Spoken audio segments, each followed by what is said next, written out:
മലയാളത്തിന്റെ മഹാനടൻ മമ്മൂക്കയ്ക്ക് 10 തവണയാണ് സംസ്ഥാന ചലച്ചിത്ര പുരസ്കാരങ്ങൾ ലഭിച്ചത്.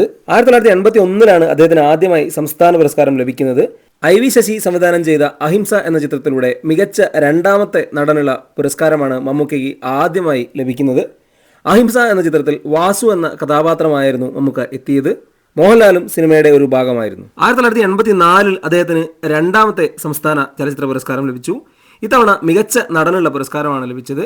IV ശശി സംവിധാനം ചെയ്ത അടിയൊഴുക്കുകൾ എന്ന ചിത്രത്തിലൂടെ അദ്ദേഹം ആദ്യമായി മികച്ച നടനുള്ള സംസ്ഥാന പുരസ്കാരം നേടിയെടുത്തു. MT വാസുദേവൻ നായർ തിരക്കഥയൊരുക്കിയ സിനിമയിൽ മോഹൻലാലും പ്രധാന കഥാപാത്രമായി ഉണ്ടായിരുന്നു. തൊട്ടടുത്ത വർഷം മൂന്നാമത്തെ പുരസ്കാരവും അദ്ദേഹം നേടിയെടുത്തു. ഇത്തവണ സ്പെഷ്യൽ ജൂറി അവാർഡാണ് അദ്ദേഹത്തിന് ലഭിച്ചത്. മമ്മൂക്കയ്ക്ക് അവസാനമായും ആദ്യമായും സ്പെഷ്യൽ ജൂറി അവാർഡ് ലഭിച്ചതും 1985 സംസ്ഥാന തലത്തിലും ദേശീയ തലത്തിലും പിന്നീട് ഒരിക്കലും അദ്ദേഹത്തിന് സ്പെഷ്യൽ ജൂറി അവാർഡ് ലഭിച്ചിട്ടില്ല. മമ്മൂക്കയെ സംബന്ധിച്ച് യാത്രയും നിറക്കൂട്ടും ബോക്സ് ഓഫീസിൽ വലിയ വിജയങ്ങളായി. അതോടൊപ്പം തന്നെ സംസ്ഥാന പുരസ്കാരത്തിലും അദ്ദേഹത്തിന് നേട്ടമായി. 4 വർഷങ്ങൾക്ക് ശേഷമാണ് അദ്ദേഹത്തിന് 4ാമത്തെ സംസ്ഥാന പുരസ്കാരം ലഭിക്കുന്നത്. ഇത്തവണ ഒന്നിലധികം ചിത്രങ്ങളായിരുന്നു അദ്ദേഹത്തിന് മത്സരിക്കാനുണ്ടായിരുന്നത്. വടക്കൻ വീരഗാഥയും മൃഗയും മഹായാനവുമായിരുന്നു ആ വർഷം അദ്ദേഹത്തിന്റെ ഗംഭീര സിനിമകൾ. 3 സിനിമകളിലെയും ഗംഭീര പ്രകടനം അദ്ദേഹത്തെ സംസ്ഥാന പുരസ്കാരം നേടുന്നതിൽ സഹായിച്ചു. മികച്ച നടനുള്ള സംസ്ഥാന പുരസ്കാരം അദ്ദേഹത്തെ തേടി 2ാം തവണ എത്തി. വടക്കൻ വീരഗാഥയിലെ ചന്തുവിന് അദ്ദേഹത്തിന് ദേശീയ അവാർഡും ലഭിക്കുകയുണ്ടായി. വാറുണ്ണിയായി മൃഗയിലും അദ്ദേഹം അവിസ്മരണീയ പ്രകടനമായിരുന്നു. തിയേറ്ററിൽ വേണ്ടത്ര മികച്ച പ്രതികരണം ലഭിച്ചില്ലെങ്കിൽ പോലും മഹായാനം അദ്ദേഹത്തിന്റെ കരിയറിലെ മികച്ച സിനിമയായി വാഴ്ത്തപ്പെട്ടു. 4 വർഷങ്ങൾക്ക് ശേഷം 93 അദ്ദേഹത്തെ തേടി 5ാമത്തെ പുരസ്കാരം എത്തുന്നത്. 1993 വാത്സല്യത്തിലെയും പൊന്തൻമാടയിലെയും വിധേയനിലെയും പ്രകടനത്തിന് അദ്ദേഹത്തിന് മികച്ച നടനുള്ള സംസ്ഥാന പുരസ്കാരം വീണ്ടും ലഭിച്ചു. മമ്മൂക്കയെ സംബന്ധിച്ച് 93 ഗംഭീര വർഷമായിരുന്നു. അത്യുഗ്രൻ കഥാപാത്രങ്ങൾ അദ്ദേഹത്തെ തേടിയെത്തി. വാത്സല്യത്തിലെ മേലെടുത്ത് രാഘവൻ നായരും വിധേയനിലെ ഭാസ്കര പട്ടേലരും പൊന്തൻമാടയിലെ മാടയുമൊക്കെ അദ്ദേഹത്തിന്റെ കരിയറിലെ തന്നെ ഏറ്റവും മികച്ച പ്രകടനങ്ങളായി മാറി. 3ാം തവണയും മികച്ച നടനുള്ള സംസ്ഥാന പുരസ്കാരം നേടുവാൻ വേണ്ടി അദ്ദേഹത്തെ സഹായിച്ചത് ഈ സിനിമയിലെ ഗംഭീര പ്രകടനങ്ങളായിരുന്നു. 93 ഈ ഗംഭീര പ്രകടനങ്ങൾ അദ്ദേഹത്തിന് ദേശീയ അവാർഡിലും നേട്ടമായി. മികച്ച നടനുള്ള പുരസ്കാരം അദ്ദേഹത്തെ തേടി 2ാമതെത്തിയതും 1993 11 വർഷങ്ങൾക്ക് ശേഷം 2004 പിന്നീട് മമ്മൂക്കയെ തേടി മറ്റൊരു സംസ്ഥാന പുരസ്കാരം എത്തുന്നത്. ബ്ലസ്സി സംവിധാനം ചെയ്ത കാഴ്ചയിലൂടെ അദ്ദേഹം വീണ്ടും മികച്ച നടനുള്ള സംസ്ഥാന പുരസ്കാരം നേടി. ബ്ലസ്സിയുടെ ആദ്യ സംവിധാന ചിത്രമായിരുന്നു കാഴ്ച. കാഴ്ചയിൽ മാധവനായി മമ്മൂട്ടി ഗംഭീര പ്രകടനമായിരുന്നു നടത്തിയത്. മമ്മൂക്കയ്ക്ക് 4ാമത്തെ മികച്ച നടനുള്ള സംസ്ഥാന പുരസ്കാരം നേടിക്കൊടുത്ത ചിത്രമായി അങ്ങനെ കാഴ്ച മാറി. 5 വർഷങ്ങൾക്ക് ശേഷം 2009 അദ്ദേഹത്തെ തേടി 7ാമത്തെ സംസ്ഥാന പുരസ്കാരം എത്തി. ഇത്തവണ പാലേരി മാണിക്യം ഒരു പാതിര കൊലപാതകത്തിന്റെ കഥ എന്ന രഞ്ജിത്ത് സംവിധാനം ചെയ്ത ചിത്രത്തിലൂടെയാണ് അദ്ദേഹം മികച്ച നടനുള്ള പുരസ്കാരം നേടിയത്. 3 വ്യത്യസ്ത കാലഘട്ടങ്ങളിലെ കഥാപാത്രങ്ങളായി വിസ്മയിപ്പിച്ച മമ്മൂക്ക മുരിക്കിൻ കുന്നത്ത് അഹമ്മദ് ഖാജി എന്ന കഥാപാത്രമായി വിളയാടി എന്ന് തന്നെ പറയാം. 13 വർഷങ്ങൾക്ക് ശേഷം 2022 വീണ്ടും മമ്മൂക്കയെ തേടി സംസ്ഥാന ചലച്ചിത്ര പുരസ്കാരം എത്തി. 8ാമത്തെ സംസ്ഥാന പുരസ്കാര നേട്ടം അദ്ദേഹത്തിന് സാധ്യമായത് നൻപകൽ നേരത്ത് മയക്കം എന്ന ലിജോ ജോസ് പെല്ലിശ്ശേരി സംവിധാനം ചെയ്ത ചിത്രത്തിലെ ഗംഭീര പ്രകടനത്തിനാണ്. മികച്ച നടനുള്ള 6ാമത്തെ പുരസ്കാരം അദ്ദേഹത്തെ തേടിയെത്തി. തൊട്ടടുത്ത വർഷം അദ്ദേഹത്തെ തേടി വീണ്ടും സംസ്ഥാന പുരസ്കാരം എത്തി. 9ാമത്തെ സംസ്ഥാന പുരസ്കാര നേട്ടം അദ്ദേഹം പക്ഷേ അഭിനയത്തിനല്ല വാങ്ങിയത്. മികച്ച സിനിമയുടെ നിർമ്മാതാവായിരുന്നു ഇത്തവണ മമ്മൂക്ക. കാതൽ ദ കോർ എന്ന ജിയോ ബേബി സംവിധാനം ചെയ്ത ചിത്രത്തിന് സംസ്ഥാന ചലച്ചിത്ര പുരസ്കാര വേദിയിൽ മികച്ച സിനിമയായി അംഗീകാരം കിട്ടി. ആ സിനിമയുടെ നിർമ്മാതാവായിരുന്നു മമ്മൂക്ക. ഏറ്റവും അവസാനമായി 2024 10ാമത്തെ സംസ്ഥാന ചലച്ചിത്ര പുരസ്കാരം മമ്മൂക്കയെ തേടിയെത്തി. ഇത്തവണ വീണ്ടും അദ്ദേഹം മികച്ച നടനായി തിരഞ്ഞെടുക്കപ്പെട്ടു.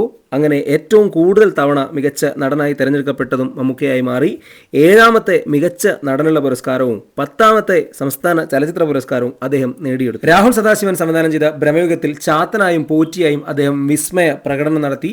ഏറ്റവും കൂടുതൽ തവണ സംസ്ഥാന പുരസ്കാരം നേടിയ നടനായി മമ്മൂക്ക മാറി. മികച്ച നടനുള്ള പുരസ്കാരവും ഏറ്റവും കൂടുതൽ തവണ നേടുന്ന ആളായി മമ്മൂക്ക മാറി.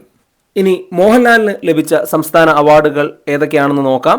അദ്ദേഹത്തിന് ആദ്യമായി സംസ്ഥാന പുരസ്കാരം ലഭിക്കുന്നത് 1986 1986 സത്യനന്ദിക്കാട് സംവിധാനം ചെയ്ത TP ബാലഗോപാൽ MAയിലെ ഗംഭീര പ്രകടനത്തിനാണ് അദ്ദേഹത്തിന് ആദ്യമായി സംസ്ഥാന പുരസ്കാരം ലഭിക്കുന്നത്. 1986 മികച്ച നടനായി നമ്മുടെ ലാലേട്ടൻ തിരഞ്ഞെടുക്കപ്പെട്ടു. ലാലേട്ടന്റെ നേട്ടത്തിന് മറ്റൊരു പ്രത്യേകത ഉണ്ടായിരുന്നു. മികച്ച നടനുള്ള പുരസ്കാരം നേടുന്ന ഏറ്റവും പ്രായം കുറഞ്ഞ അഭിനേതാവായിരുന്നു മോഹൻലാൽ ആ സമയം. 1988 അദ്ദേഹത്തെ തേടി രണ്ടാമത്തെ സംസ്ഥാന പുരസ്കാരം എത്തി. ഇത്തവണ അദ്ദേഹത്തിന് ലഭിച്ചത് സ്പെഷ്യൽ ജൂറി അവാർഡാണ്. അവാർഡിന് വേണ്ടി പരിഗണിച്ചത് ഒരുപാട് സിനിമകളായിരുന്നു. അതിൽ തന്നെ പ്രിയദർശൻ സംവിധാനം ചെയ്ത ആര്യൻ ഉണ്ടായിരുന്നു. അതുപോലെ പ്രിയദർശന് തന്നെ വെള്ളാനകളുടെ നാട്ടിലെ പ്രകടനം ഉണ്ടായിരുന്നു. ഭരത് ഗോപി സംവിധാനം ചെയ്ത ഉത്സവ പിറ്റേന്ന്, പ്രിയദർശന് തന്നെ ചിത്രം, അതുപോലെ പാദമുദ്ര, ഇങ്ങനെ തുടങ്ങിയ സിനിമകളിലെ പ്രകടനത്തിനാണ് അദ്ദേഹത്തിന് സ്പെഷ്യൽ ജൂറി അവാർഡ് 1988 ലഭിച്ചത്. 3 വർഷങ്ങൾക്ക് ശേഷം 1991 അദ്ദേഹത്തെ തേടി മൂന്നാമത്തെ സംസ്ഥാന ചലച്ചിത്ര പുരസ്കാരം എത്തി. ഇത്തവണ അദ്ദേഹത്തിന് മികച്ച നടനുള്ള പുരസ്കാരമാണ് ലഭിച്ചത്. ഇൻഡസ്ട്രി ഹിറ്റായി മാറിയ പ്രിയദർശന്റെ കിലുക്കത്തിലെ പ്രകടനത്തിനും പ്രിയദർശന്റെ ആക്ഷൻ ചിത്രമായ അഭിമന്യുവിലെ പ്രകടനത്തിനും ഉള്ളടക്കത്തിലെ പ്രകടനത്തിനുമാണ് മോഹൻലാലിന് മികച്ച നടനുള്ള പുരസ്കാരം 1991 ലഭിക്കുന്നത്. മറ്റൊരു കാര്യം എന്താണെന്ന് വെച്ചാൽ ഭരതത്തിലെ പ്രകടനത്തിന് ആ വർഷം തന്നെ അദ്ദേഹത്തിന് ദേശീയ പുരസ്കാരവും ലഭിച്ചു എന്നുള്ളതാണ്. 91 അദ്ദേഹത്തിന് മറ്റൊരു അംഗീകാരം കൂടെ സംസ്ഥാന ചലച്ചിത്ര പുരസ്കാരത്തിൽ ലഭിച്ചു. മികച്ച രണ്ടാമത്തെ ചിത്രമായി തിരഞ്ഞെടുക്കപ്പെട്ട ഭരതത്തിന്റെ നിർമ്മാതാവായിരുന്നു ലാലേട്ടൻ. 4 വർഷങ്ങൾക്ക് ശേഷം 95 അദ്ദേഹത്തെ തേടി 5ാമത്തെ സംസ്ഥാന ചലച്ചിത്ര പുരസ്കാരം എത്തി. ആടുതോമയായി സ്ഫടികത്തിൽ ഗംഭീര പ്രകടനം നടത്തിയതിനും അതുപോലെ ക്ലാസിക് ചിത്രമായ കാലാപാനിയിലെ ഗംഭീര പ്രകടനത്തിനുമാണ് മികച്ച നടനായി ആ വർഷത്തെ സംസ്ഥാന ചലച്ചിത്ര പുരസ്കാരം മോഹൻലാലിനെ തേടി എത്തിയത്. കാലാപാനിയുടെ നിർമ്മാതാവായിരുന്നു ലാലേട്ടൻ. അതുകൊണ്ട് തന്നെ ആ വർഷത്തെ 2ാമത്തെ മികച്ച ചിത്രമായി കാലാപാനി തിരഞ്ഞെടുക്കപ്പെട്ടതിന്റെ അവാർഡും ലാലേട്ടന് ലഭിച്ചു. അങ്ങനെ 91 ശേഷം 95 2 അംഗീകാരങ്ങൾ സംസ്ഥാന ചലച്ചിത്ര പുരസ്കാരത്തിൽ ലാലേട്ടന് ലഭിക്കുകയുണ്ടായി. 4 വർഷങ്ങൾക്ക് ശേഷം 1999 അദ്ദേഹത്തെ തേടി 7ാമത്തെ സംസ്ഥാന പുരസ്കാരം എത്തി. ഇത്തവണയും അദ്ദേഹത്തെ മികച്ച നടനായാണ് തിരഞ്ഞെടുത്തത്. ചിത്രം ഷാജി എൻ കരുൺ സംവിധാനം ചെയ്ത വാനപ്രസ്ഥം. ഇത്തവണ മോഹൻലാലിന്റെ ഗംഭീര പ്രകടനം സംസ്ഥാന തലത്തിൽ മാത്രമായിരുന്നില്ല, ദേശീയ തലത്തിലും അംഗീകരിക്കപ്പെട്ടിരുന്നു. വാനപ്രസ്ഥത്തിലൂടെ അദ്ദേഹം മികച്ച നടനുള്ള സംസ്ഥാന ദേശീയ പുരസ്കാരങ്ങൾ ഒരുമിച്ച് നേടിയ വർഷമായിരുന്നു 1999.